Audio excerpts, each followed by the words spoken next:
27 दिसंबर 1948 की रात दुनिया का सबसे बड़ा यात्री विमान डगलस DC-3 मियामी से फ्लोरिडा के लिए उड़ान भर रहा था। विमान में 125 यात्री और 9 क्रू सदस्य, कुल 134 लोग सवार थे। उत्तरी अटलांटिक महासागर के ऊपर लगभग 8,300 फीट की ऊंचाई पर विमान शांति से अपनी 180 मील प्रति घंटे की रफ्तार से आगे बढ़ रहा था। रात के 8:13 हुए थे। कॉकपिट में कैप्टन रॉबर्ट मिलर और उनके को पायलट सब कुछ सामान्य देख रहे थे, लेकिन अचानक सैन जुआन एयर ट्रैफिक कंट्रोल यानी ATC के साथ उनका संपर्क कमजोर पड़ने लगा। कैप्टन मिलर ने रिपोर्ट किया कि उन्हें एक मामूली तकनीकी समस्या का सामना करना पड़ रहा है। ये उनकी आखिरी आवाज थी। इसके ठीक 10 सेकंड के अंदर विमान ATC के रडार से हमेशा के लिए गायब हो गया। विमान की आखिरी लोकेशन बरमूडा ट्रायंगल के ठीक बीच में थी। उस रात जो हुआ वो किसी तकनीकी खराबी से कहीं ज्यादा भयानक था। विमान दुनिया की सबसे रहस्यमयी जगह बरमूडा ट्रायंगल के एक ऐसे बवंडर में फंस गया था जिसके बारे में किसी ने न कभी सुना था न कभी देखा था। पलक झपकते ही विमान के अंदर चीख पुकार मच गई। कैप्टन मिलर ने अपनी पूरी ताकत से प्लेन को संभालने की कोशिश की, लेकिन तब तक बहुत देर हो चुकी थी। तूफान ने पूरे विमान को अपनी चपेट में ले लिया था और उसे किसी खिलौने की तरह घुमा रहा था। प्लेन के सारे इलेक्ट्रॉनिक उपकरण, कंपास, रेडार सब कुछ बंद हो चुका था। विमान अब किसी इंसान के नियंत्रण में नहीं था, वो सिर्फ तूफान की रफ्तार से अंधाधुंध उड़े जा रहा था। लगभग आधा घंटा उस जानलेवा बवंडर में जूझने के बाद जब विमान तूफान से बाहर निकला तो चारों तरफ सिर्फ अंतहीन समंदर था। प्लेन के इंजन अभी भी काम नहीं कर रहे थे और वो धीरे धीरे नीचे की ओर गिर रहा था। तभी को पायलट की नजर सामने एक द्वीप पर पड़ी। वो एक अनजान, अनछुआ द्वीप था। सबको पता था कि उनकी मौत बस कुछ ही पलों की दूरी पर है। विमान उस द्वीप पर मौजूद एक विशालकाय पुराने पेड़ से जा टकराया। पेड़ की सैकड़ों मोटी डालियों ने विमान को किसी जाल की तरह अपने अंदर फंसा लिया और यही वो चमत्कार था जिसने 134 लोगों की जान बचा ली। विमान के पेड़ में फंस जाने से यात्रियों की जान तो बच गई, लेकिन ये एक दर्दनाक शुरुआत थी। विमान के अंदर से कराहने और रोने की आवाजें आ रही थी। कैप्टन रॉबर्ट मिलर, जिनका सिर एक पैनल से टकरा गया था, होश में आते ही हरकत में आ गए। उन्होंने तुरंत लोगों को शांत कराया। विमान में सवार एक retired army doctor Evelyn read ने बिना समय गंवाए घायलों की देखभाल शुरू कर दी। कुल 10 लोग गंभीर रूप से घायल थे। किसी का हाथ टूटा था, किसी का पैर, तो 2 लोगों के सिर पर गहरी चोटें आई थी। बाकी सभी लोग सदमे में थे लेकिन सुरक्षित थे। जब सब धीरे धीरे विमान से नीचे उतरे तो उन्होंने महसूस किया कि वे कहां आ फंसे हैं। ये एक ऐसा द्वीप था जो किसी नक्शे पर मौजूद नहीं था। चारों तरफ घना जंगल, अजीबोगरीब पेड़ पौधे और एक अनजानी खामोशी थी। सबसे पहली और सबसे बड़ी चुनौती थी पानी। हर कोई प्यासा था, लेकिन पूरे द्वीप पर दूर दूर तक किसी नदी, झरने या साफ पानी के स्रोत का कोई निशान नहीं था। उनकी एकमात्र उम्मीद अब सिर्फ बारिश का पानी थी। कैप्टन मिलर ने अपने अनुभव का इस्तेमाल करते हुए लोगों को समूहों में बांटा। एक समूह को विमान के मलबे से खाने पीने का सामान, दवाइयां और काम की चीजें निकालने का काम सौंपा गया। दूसरा समूह कैप्टन के साथ मिलकर रात गुजारने के लिए एक अस्थायी आश्रय बनाने में जुट गया। उन्होंने विमान की टूटी हुई सीटों, धातु की चादरों और बड़े बड़े पत्तों का इस्तेमाल करके एक काम चलाऊ छत तैयार की जो उन्हें रात की ठंड और संभावित बारिश से बचा सके। उस पहली रात जब वे एक दूसरे से सट कर बैठे थे तो उनके दिलों में एक ही सवाल था, क्या कोई उन्हें ढूंढने आएगा? क्या वे कभी इस अनजान जगह से बाहर निकल पाएंगे? दूसरे दिन की सुबह एक नई चुनौती लेकर आई, भोजन की कमी और आग जलाने की तकनीक। विमान से जो थोड़ा बहुत खाना मिला था वो ज्यादा दिन नहीं चलने वाला था। उन्हें द्वीप पर ही भोजन खोजना था, लेकिन कौन सा फल जहरीला है और कौन सा खाने लायक, ये जानने का कोई तरीका नहीं था। इसी कोशिश में एक अधेड़ उम्र के व्यक्ति ने एक अनजान फल खा लिया और कुछ ही घंटों में उसकी तड़प तड़प कर मौत हो गई। ये द्वीप पर हुई पहली मौत थी जिसने सबको अंदर तक हिला के रख दिया। इस घटना के बाद लोगों में डर और सीमित भोजन को लेकर पहला संघर्ष शुरू हुआ, लेकिन कैप्टन मिलर और डॉक्टर एवलिन ने स्थिति को संभाला। उसी शाम एक किशोर लड़के ने, जिसे विज्ञान में रुचि थी, अपने चश्मे के लेंस का उपयोग करके सूरज की किरणों को सूखी पत्तियों पर केंद्रित किया। घंटों की मेहनत के बाद पत्तियों से धुएं की एक पतली लकीर उठी और फिर एक छोटी सी लौ जल उठी। आग। ये उनके लिए किसी जीत से कम नहीं थी।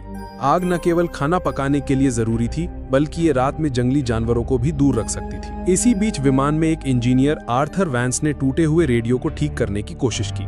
कड़ी मशक्कत के बाद वो एक कमजोर सिग्नल भेजने में कामयाब रहा। उसने अपनी आखिरी लोकेशन और मदद का संदेश भेजा, लेकिन सामने से कोई जवाब नहीं आया। रेडियो की बैटरी खत्म हो चुकी थी। और संपर्क का एकमात्र जरिया भी टूट चुका था। दिन बीतते गए। जब 10 दिन बाद भी बचाव का कोई संकेत नहीं मिला तो 4 लड़के और एक लड़की का सब्र जवाब दे गया।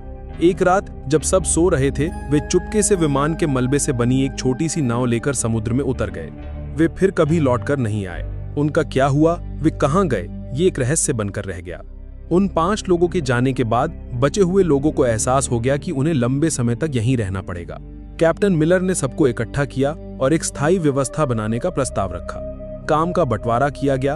एक टीम रोजाना भोजन और फल इकट्ठा करने के लिए जंगल में जाती, दूसरी टीम आश्रय को और मजबूत बनाने और उसकी मरम्मत करने का काम करती। डॉक्टर एवलिन और कुछ अन्य लोगों ने घायलों और बीमारों की देखभाल का जिम्मा संभाला। दूसरी ओर अमेरिकी सरकार ने विमान को खोजने के लिए इतिहास का सबसे बड़ा सर्च ऑपरेशन शुरू किया था। अटलांटिक महासागर के चप्पे चप्पे को छान मारा गया, लेकिन विमान का एक टुकड़ा भी नहीं मिला। 1 सप्ताह की लगातार खोज के बाद भी जब कोई सुराग नहीं मिला तो अभियान धीमा पड़ गया। इसी बीच द्वीप पर बचे हुए लोगों ने जीने की कला सीखनी शुरू कर दी थी। उन्होंने द्वीप के पत्थरों और विमान की धातु को घिस-घिस कर चाकू और भाले जैसे औजार बनाए। सबसे बड़ी चुनौती द्वीप के जंगली सुअर थे, जो झुंड में रहते थे और रात में उनके शिविर पर हमला कर देते थे। विमान में एक शिकारी ट्रेनर भी था, जिसने लोगों को भाला चलाना और जाल बिछाना सिखाया। कई दिनों की योजना और अभ्यास के बाद उन्होंने अपने पहले जंगली सुअर का शिकार किया। ये एक भयानक और भावनात्मक क्षण था। शिकार के दौरान 2 लोग घायल हो गए, लेकिन जब वे उस शिकार को लेकर शिविर में लौटे तो ये सिर्फ भोजन नहीं था, ये उनकी एकता और दृढ़ संकल्प की जीत थी। उन्होंने द्वीप के किनारे टूटे हुए नारियल के तनों से रेत पर बड़े बड़े अक्षरों में हेल्प लिखा, इस उम्मीद में कि शायद कोई गुजरता हुआ जहाज या विमान इसे देख ले। दोस्तों, ये कहानी आपको कैसी लग रही है? उस दर्द और संघर्ष को महसूस कर पा रहे हैं? अगर हाँ, तो प्लीज 1 सेकंड निकालकर वीडियो को लाइक कर दीजिए और मेरे चैनल को सब्सक्राइब करना मत भूलना। आपका एक सब्सक्राइब मुझे ऐसी ही और सच्ची और रोंगटे खड़े कर देने वाली कहानियां आप तक लाने की हिम्मत देता है। और हाँ, कमेंट सेक्शन के बगल में एक नया हाइप बटन आया है। अगर कहानी सच में दिल को छू रही है तो उसे भी जरूर दबाइए। चलिए अब आगे बढ़ते हैं उस दर्दनाक सफर पर। 6 महीने बीत चुके थे।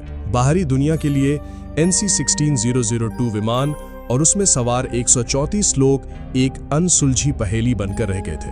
$45 मिलियन खर्च करने के बाद अमेरिकी सरकार ने आधिकारिक तौर पर सर्च ऑपरेशन बंद कर दिया और सभी को लापता घोषित कर दिया।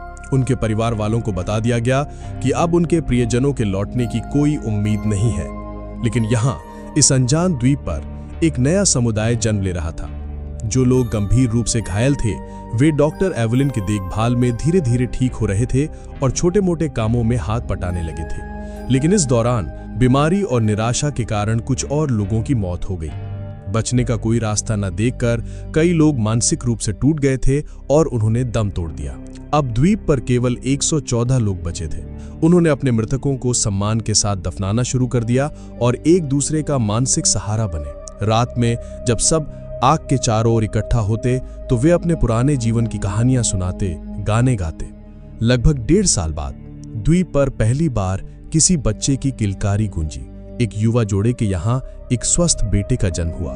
उस बच्चे का जन्म द्वीप पर मौजूद हर इंसान के लिए एक नई उम्मीद लेकर आया। 2 साल बीत गए। इस दौरान उन्होंने द्वीप पर जीना सीख लिया था। उन्होंने छोटी मोटी खेती शुरू कर दी थी और मछली पकड़ने के नए नए तरीके इजाद कर लिए थे। लेकिन सभ्य दुनिया में लौटने की इच्छा अभी भी उनके दिलों में चल रही थी। इंजीनियर आर्थर वेंस के नेतृत्व में सभी ने मिलकर एक बड़ी नाव बनाने का फैसला किया। ये उनका सबसे बड़ा और सबसे महत्वाकांक्षी प्रोजेक्ट था। महीनों की कड़ी मेहनत के बाद उन्होंने विमान के टुकड़ों, लकड़ी और बेलों का उपयोग करके एक बड़ी मजबूत नाव तैयार की। जिस दिन उन्होंने नाव को समुद्र में उतारा, वो किसी त्योहार से कम नहीं था। 25 सबसे मजबूत और अनुभवी लोगों को उस नाव पर सवार किया गया, इस वादे के साथ कि वे मदद लेकर वापस लौटेंगे। नाव द्वीप से कुछ मील दूर तक तो ठीक चली, लेकिन फिर मौसम ने अपना असली रूप दिखाया। अचानक आसमान में काले बादल घिर आए और एक भयानक तूफान ने उनकी नाव को घेर लिया। ऊंची ऊंची लहरों ने नाव को पलट दिया। उनमें से कुछ ही लोग तैरकर किसी तरह वापस द्वीप के किनारे पहुंच पाए, लेकिन उस हादसे में 16 लोगों की जान चली गई। ये द्वीप पर अब तक का सबसे बड़ा झटका था। पहले ही बीमारी और निराशा से 15 लोग मर चुके थे और अब इस हादसे ने 16 और जानें ले ली। कुल मिलाकर 31 लोगों की मौत हो चुकी थी और 5 पहले ही भाग गए थे। अब द्वीप पर केवल 98 लोग बचे थे। इस घटना ने उनके बचने के विश्वास को चकनाचूर कर दिया। कई लोगों ने मान लिया कि ये द्वीप ही उनकी कब्र बनेगा और यहाँ से निकलने की कोशिश करना मौत को दावत देना है। 5 साल गुजर चुके थे। जो बच्चे द्वीप पर पैदा हुए थे उनके लिए यही उनकी दुनिया थी। उन्होंने कभी कार, बिजली या शहर नहीं देखे थे। बड़े लोग उन्हें अपनी पुरानी दुनिया की कहानियां सुनाते जो उन बच्चों के लिए किसी परी कथा से कम नहीं थी। लेकिन समय के साथ समाज में दरारें पड़ने लगी। द्वीप के प्राकृतिक संसाधन जैसे कि एक खास किस्म के फलदार पेड़ और छोटे जानवर कम होने लगे थे। भोजन की कमी ने लोगों के बीच तनाव पैदा कर दिया। अब वे 2 गुटों में बंट गए थे। एक गुट जिसका नेतृत्व कैप्टन मिलर कर रहे थे, वे अभी भी मानता था कि उन्हें किसी भी कीमत पर यहां से निकलने की कोशिश करते रहना चाहिए। दूसरा गुट जिसका नेतृत्व एक हताश व्यक्ति कर रहा था, का मानना था कि यही उनकी नियति है और उन्हें बाहरी दुनिया को भूलकर इसी द्वीप पर बस जाना चाहिए, क्योंकि बाहर निकलने की हर कोशिश सिर्फ मौत लेकर आई थी। इसी बीच भोजन की तलाश में एक खोजी दल द्वीप के अंदरूनी हिस्से में गया, जहां उन्हें कुछ ऐसा मिला जिसने उनके रोंगटे खड़े कर दिए। उन्हें किसी प्राचीन टूटी फूटी सभ्यता के खंडहर मिले और उन्हें खंडहरों के पास एक गुफा के अंदर उन्हें एक इंसान का कंकाल मिला। कंकाल के पास धातु का एक छोटा जंग लगा टुकड़ा था जो किसी पुराने विमान का हिस्सा लग रहा था। ये इस बात का सबूत था कि वे इस द्वीप पर फंसने वाले पहले लोग नहीं थे। बर्मुडा ट्रायंगल का रहस्य और भी गहरा हो गया था। क्या इस द्वीप का कोई श्राप था? क्या यहाँ आने वाला हर कोई यही मर जाता है? इन सवालों ने उन्हें और भी डरा दिया। 7 साल बीत चुके थे। इन 2 सालों में तनाव, भोजन की कमी और बीमारियों के कारण 16 और लोगों की मौत हो गई। अब उनकी संख्या घटकर सिर्फ 82 रह गई थी। लोग जीने की उम्मीद लगभग छोड़ चुके थे, वे बस दिन काट रहे थे। ऐसा लग रहा था कि चीजें इससे ज्यादा बुरी नहीं हो सकती, लेकिन वे गलत थे। 8वें साल की एक दोपहर द्वीप पर एक भयानक चक्रवात आया। तेज हवाओं और मूसलाधार बारिश ने उनके लंबे समय की मेहनत से बनाए गए बसीरों और छोटी मोटी फसलों को तहस नहस कर दिया। उन्होंने जो कुछ भी बनाया था सब कुछ बिखर गया। उनके जीने का मनोबल पूरी तरह से टूट चुका था। वे खुले आसमान के नीचे भीगते हुए, कांपते हुए बैठे थे और सोच रहे थे कि शायद अब अंत आ गया है। चक्रवात के ठीक कुछ हफ्ते बाद, जब वो अभी उबरने की कोशिश ही कर रहे थे, द्वीप एक जोरदार भूकंप से कांप उठा। जमीन ऐसे हिल रही थी जैसे फट जाएगी, पहाड़ टूटकर गिरने लगे और पेड़ जड़ से उखड़ गए। हर कोई अपनी जान बचाने के लिए इधर उधर भाग रहा था। ये भूकंप विनाशकारी था, लेकिन अनजाने में ये उनके उद्धार का कारण बनने वाला था। भूकंप के कारण विमान का जो मलबा सालों से एक ही जगह पड़ा था, वो अपनी जगह से खिसक गया और उसके नीचे दबे कुछ तार और उपकरण बाहर आ गए। किसी को नहीं पता था कि ये छोटी सी घटना उनकी 9 साल की पीड़ा का अंत लिखने वाली है। भूकंप के कुछ दिन बाद जब सब कुछ शांत हुआ, तो इंजीनियर आर्थर वेंस यूं ही टूटे हुए मलबे का निरीक्षण कर रहा था। तभी उसकी नजर विमान के उस रेडियो पर पड़ी जो अब एक अलग कोण पर पड़ा था। उसी समय वैज्ञानिकों के अनुसार एक तीव्र सौर तूफान, जिसे सोलर फ्लेयर कहते हैं, उठा, जिसने पृथ्वी के चुंबकीय क्षेत्र को प्रभावित किया। ये एक दुर्लभ खगोलीय घटना थी। शायद इसी घटना के कारण या भूकंप से हिले तारों के जुड़ जाने से एक चमत्कार हुआ। आर्थर ने जब यूं ही रेडियो का एक स्विच दबाया तो उसमें से एक हल्की सी खरखराहट की आवाज आई। उसके दिल की धड़कन बढ़ गई। उसने कांपते हाथों से बैटरी के बचे कुछ तारों को जोड़ा और 9 साल में पहली बार रेडियो की हरी बत्ती जल उठी। उसने तुरंत माइक उठाया और एक कांपती हुई आवाज में कहा, मेडे मेडे मेडे, ये फ्लाइट NC-16002 है। क्या कोई सुन रहा है? हम जिंदा हैं। हम 9 साल से एक द्वीप पर फंसे हुए हैं। दूसरी तरफ मियामी के एयर ट्रैफिक कंट्रोल में एक ऑपरेटर ने जब यह संदेश सुना तो उसे अपने कानों पर विश्वास नहीं हुआ।